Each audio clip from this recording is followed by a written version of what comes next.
Alors effectivement, la chicorée, impossible de venir à Orchy sans parler de la chicorée. Bah oui. Évidemment.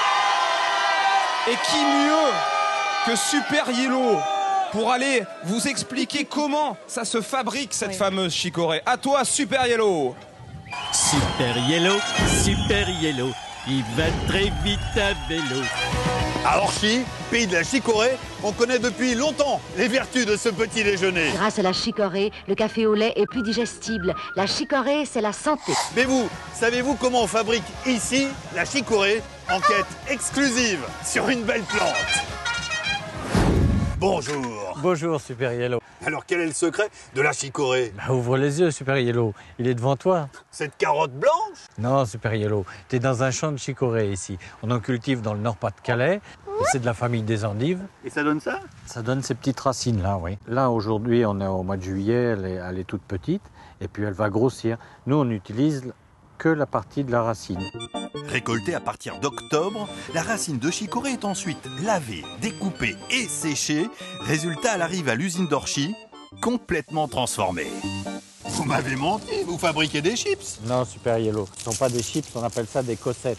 On en reçoit 120 tonnes par jour qu'on va transformer en 100 tonnes de chicorée. Mélangée et cuisée à près de 150 degrés, l'étape la plus importante, c'est la torréfaction. C'est comme le café alors? Oui, mais ça fait 5000 ans déjà que les Égyptiens le faisaient avec la chicorée pour lui donner ce petit goût de caramel. Pourtant, à l'époque, c'était beaucoup moins facile d'en boire qu'aujourd'hui. Un vrai voyage dans le temps. Après les pharaons, la science-fiction. C'est dans ce vaisseau spatial que la chicorée torréfiée est ensuite atomisée à très très haute température. Oh, il fait chaud ici! Oui, 270 degrés. 270 degrés! Résultat, on ne recueille que de la poudre. Plus de 50 000 pots solubles par jour, fabriqués ici à Orchy.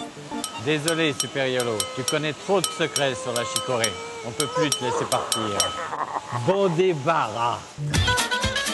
Allez, à vous d'être piégé à présent pour la question du jour. Savez-vous quelle légende du Tour a porté les couleurs de la chicorée Leroux dans les années 60? Et un indice, combien de fois l'a-t-il remporté en tout? 5 fois. Dany,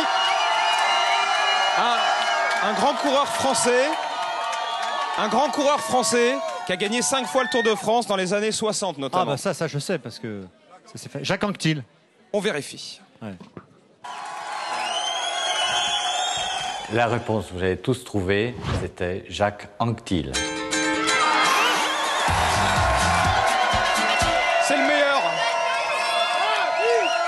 Bravo Dany.